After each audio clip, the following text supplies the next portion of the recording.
Hey, in this video, I'll walk you through demo file that I've provided for the Flash lighting generator.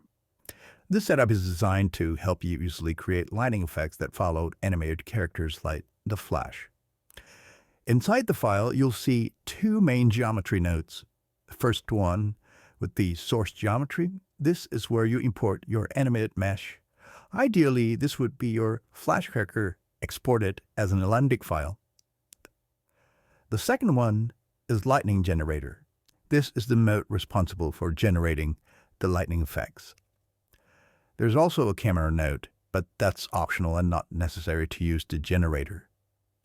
Open the source geometry node. Point it to your animated Alembic files. You can replace the provided example with your own file. Don't change anything in the other nodes. Just update the Alembic path. But of course, if you know what you're doing, do whatever you want.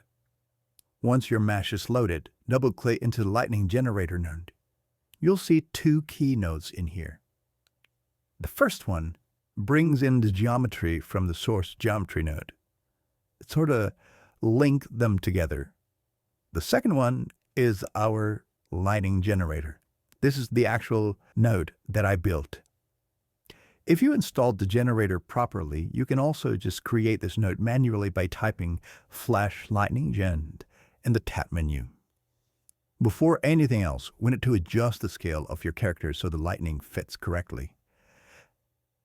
Enable Scale Adjust View on the generator node. Press Shift-F in the viewport to frame your geometry.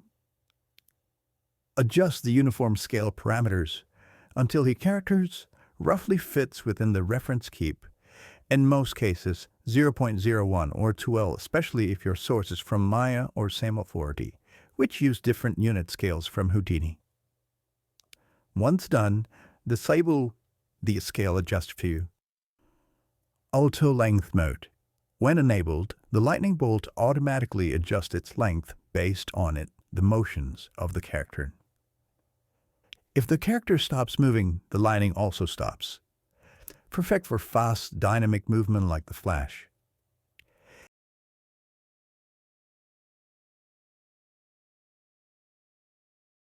If you disable Auto Length mode, the lighting will retain a fixed length, defined by the bolt length parameters.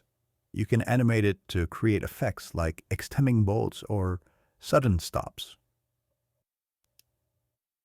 The bolt counts parameters define how many lightning bolts are generated. It's pretty much self-explanatory. You can change the lightning color here. Use this for variations. White, orange for the Flash, or blue for Zoo or Savitar. Let's go to the speed settings.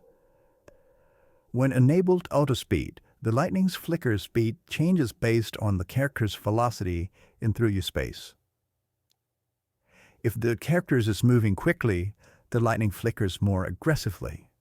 You can also disable auto speed and set the lightning speed parameters manually. Failures around 10 fits for fast movement. Failures around 0 to 1 is really good for slow motion scenes. If you're curious about how the generator works under the hood, you can double-click into the Flash Lighting Generator node. You'll see a fairly complex setup with FOPs and SOPs inside. I've added up notes next to the most part of the network to help you understand what's going on. But if you're new to Houdini, it might be a bit overwhelming, but don't worry. I'll cover how this node works in a separate video dedicated to internal logic. Alright, once you're finished setting up your lightning and you're happy with the result, the last step is to export your lightning animation. Here's how to do it. Press Tab and search for raw Alembic output. Connect it to the final lightning output node. Choose your file output path and make sure it's going to the right folder. Set the frame range according to your scene's timeline, for example, the start and end frames of your character's animations. Once everything's set, just click Save to Disk. And that's it. You now have your animated lightning exported as Alembic files. ready to be used in Cinema 4D, Maya, Blender, or wherever else you meet it.